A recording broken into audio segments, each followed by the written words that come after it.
Welcome back to DK commentary. நான் உங்கள் தனஸ்குமார். இன்னைக்கு நம்ம என்ன பார்க்க போறோம்னா, தமிழ் சினிமால சில படத்தோட அப்டேட்லாம் கிடைச்சிருக்கு. அதை பத்தியும் கல்கி படம் எல்லாரும் பார்த்துருப்பீங்க. அந்த படம் இது வரைக்கும் எவ்வளவு வசூல் எடுத்திருக்கு அதை பத்தி இந்த வீடியோல பார்க்கலாம். அதுக்கு முன்னாடி என்னோட சேனலை சப்ஸ்கிரைப் பண்ணாம இருந்தீங்கன்னா சப்ஸ்கிரைப் பண்ணிருங்க. என்னோட இன்ஸ்டா ஐடியை ஃபாலோ பண்ணாம இருந்தீங்க அதுவும் ஃபாலோ பண்ணிக்கங்க. டிஸ்கிரிப்ஷன்ல லிங்க் தந்திருக்கேன். வாங்க வீடியோக்குள்ள போலாம்.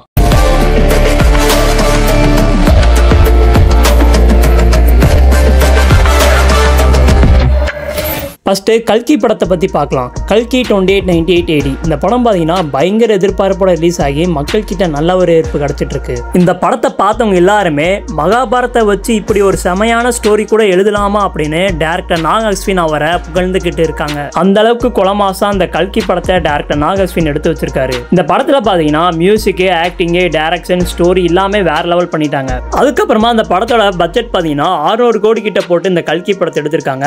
ஏன் இந்த படத்துக்கு இவ்வளோ பட்ஜெட் வந்திருக்கு அப்படின்னு பார்த்தீங்கன்னா, கிராபிக்ஸ் செட்லாம் ரியலாக இருக்கணும் அப்படின்னு அந்த ஒரு காரணத்துக்காண்டியே எவ்வளோ செலவானாலும் பரவாயில்ல அப்படின்னு இந்த கல்கி படத்துக்கு ரொம்ப முக்கியத்துவம் கொடுத்துருக்காங்க. அதனால தான் அந்த படத்தை நம்ம பார்க்கும்போது ரொம்ப பிரம்மாண்டமாக டிஃப்ரெண்ட்டான ஒரு படமாக இருந்திருக்கு. அதுக்கப்புறமா அந்த படம் இது வரைக்கும் எவ்வளோ வசூல் எடுத்திருக்குன்னா 800 கோடி மேலே வசூல் எடுத்து பயங்கரமான சம்பவம் பண்ணிட்டு இருக்கு.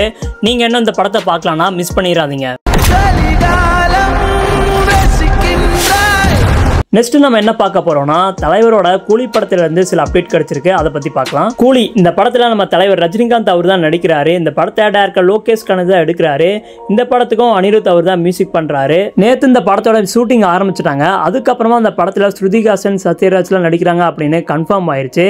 அதுக்கப்புறமா அந்த படத்துல பாத்தீங்கன்னா வரலட்சுமி, ஃபஹத் ஃபாசில் இவங்கெல்லாம் நடிக்க போறாங்க அப்படின்னு ஒரு ரூமர் போயிட்டு இருக்கு. ஃபஹத் ஃபாசில் அவர் பாத்தீங்கன்னா வேட்டையின் படத்துல நம்ம தலைவர் கூட சேர்ந்து நடிச்சு முடிச்சிட்டாரு. இப்ப இந்த கூலி படத்திலும் தலைவர் கூட சேர்ந்து நடிக்க போறாரு அப்படின்னு ஒரு ரூமர் போயிட்டு இருக்கு. இனி வர அப்டேட் மூலமா இந்த படத்துல யாரெல்லாம் நடிக்கிறாங்க, வரலட்சுமி, ஃபஹத் ஃபாசில் இவங்கெல்லாம் நடிக்கிறாங்களா அப்படின்னு நம்ம எதிர்பார்க்கலாம். அதுக்கப்புறமா டைரக்டர் லோகேஷ் கனகராஜ் அவர் பாத்தீங்கன்னா நம்ம தலைவர் ரஜினிகாந்த் அவர் வச்சு எடுக்கிறாங்களா, இந்த கூலி படத்துக்கு எதிர்பார்ப்பு அதிகமா இருக்கு. இப்ப வேற ஒரு ஈவெண்ட்ல லோகேஷ் கனகராஜ் அவர்கிட்ட கூலி படம் வந்து யாரோட ஸ்டைல இருக்கும், தலைவரோட ஸ்டைலையா இல்ல உங்க ஸ்டைல இருக்குமா அப்படின்னு கேட்டிருந்தாங்க. அதுக்கு லோகேஷ் கனகராஜ் என்ன சொல்லியிருக்காருன்னா 100% என்னோட ஸ்டைல இருக்கும் அப்படின்னு சொல்லியிருக்காரு.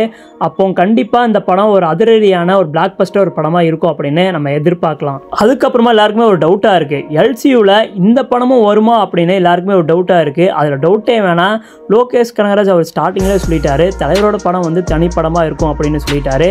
அதனால எல்சியூல வர்றதுக்கு சான்ஸ் கம்மி தான்.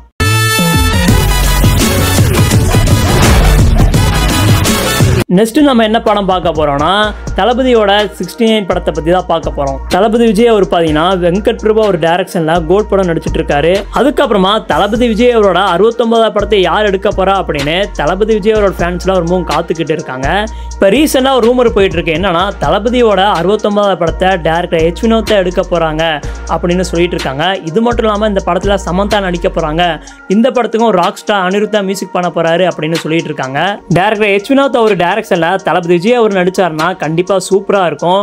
ஏன்னா அஜித் அவருக்கு துணிவு, வலிமை அப்படின்னு ஒரு 2 பிளாக் பஸ்டர் படத்தை கொடுத்திருக்காரு. தளபதி விஜய் அவர் வந்து எடுத்த டேரக்டர் வச்சு அவரோட படத்தை எடுக்காம அவரோட 69வது படத்தை டைரக்டர் எச் வினோத் அவர்கிட்ட கொடுத்தாருன்னா கண்டிப்பா அந்த படம் ஒரு பயங்கரமான ஒரு பிளாக் பஸ்டர் படமா இருக்கும். அதுக்கப்புறமா தளபதி கூட சேர்ந்து சமந்தாவும் நடிக்க போறாங்க அந்த படத்துல அப்படின்னு சொல்லிட்டு இருக்காங்க. சமந்தா தளபதி கூட சேர்ந்து நடிச்சாங்கன்னா கண்டிப்பா சூப்பரா இருக்கும். ஏன்னா இதுக்கு முன்னாடி தெரி, கத்தி, மெர்சல் படத்துல பாத்தீங்கன்னா தளபதி சமந்தா இவங்களோட காம்போவே அவ்வளோ அழகா சூப்பரா இருக்கும். மறுபடியும் தளபதி கூட சேர்ந்து சமந்தா நடிச்சாங்கன்னா வேற லெவலா இருக்கும். அதுக்கப்புறமா அனிருத் இந்த படத்துல மியூசிக் பண்ணாருன்னா கொலமாசா இருக்கும். இதை என்ன அபிஷியலா சொல்லல, ஆனா கிட்டத்தட்ட கன்ஃபார்ம் ஆகிருச்சு அப்படின்னு சோசியல் மீடியால சொல்லிட்டு இருக்காங்க.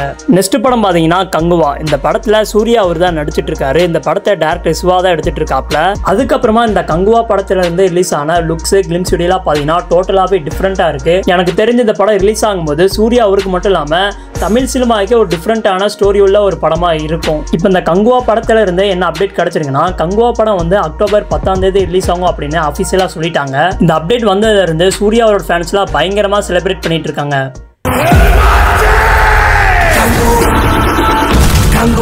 நெக்ஸ்ட் படம் பாத்தீங்கன்னா வேட்டையன். இந்த படத்துல தலைவர் ரஜினிகாந்த் தான் நடிச்சிருக்காரு. இந்த படத்தை டைரக்டர் டிஜே நானவேல் தான் எடுத்திருக்காப்ல. இந்த படத்துல பாத்தீங்கன்னா ஃபஹத் ஃபாசில், ராணா இவங்க 2 பேருமே தலைவர் கூட ஃபர்ஸ்ட் வாட்டி நடிக்கிறதுனால இந்த படத்துக்கு ஹைப் அதிகமா இருக்கு. இப்போ ரீசெண்டா ஃபஹத் ஃபாசில் அவர் நடிச்சு வெளிவந்த படம் எல்லாமே பயங்கர ஹிட். அதனால தலைவர் கூட சேர்ந்து இந்த படத்துல எந்த அளவுக்கு பயங்கரமா நடிச்சிருப்பாரு, இவங்களோட காம்போ எந்த அளவுக்கு இருக்க போகுது அப்படின்னு இந்த படத்தை எல்லாருமே எதிர்பார்த்துட்டு இருக்காங்க. இப்போ இந்த வேட்டையன் படத்துல இருந்து என்ன அப்டேட் கிடைச்சிருக்குன்னா, வேட்டையன் படத்தோட டப்பிங் ஸ்டார்ட் பண்ணிட்டாங்களாமா. இன்னும் கொஞ்ச நாளா இந்த படத்தோட சாங்ஸ் இல்லை ட்ரெய்லர் பற்றி சில அப்டேட் விடுவாங்க அப்படின்னு நம்ம எதிர்பார்க்கலாம். அதுக்கப்புறமா இந்த வேட்டையன் படமும் கங்குவா கூட தான் போட்டி போட போகுது. கண்டிப்பாக அக்டோபர் 10ஆம் தேதி பிளாஸ்டாக இருக்க போகுது. குறி வச்சா அவ்வளோதான் கைஸ், இந்த வீடியோவை நான் இதோட முடிச்சுக்கிறேன். இந்த வீடியோ பிடிச்சினா லைக் பண்ணுங்கள், ஷேர் பண்ணுங்கள், மறக்காமல் சப்ஸ்கிரைப் பண்ணுங்கள்.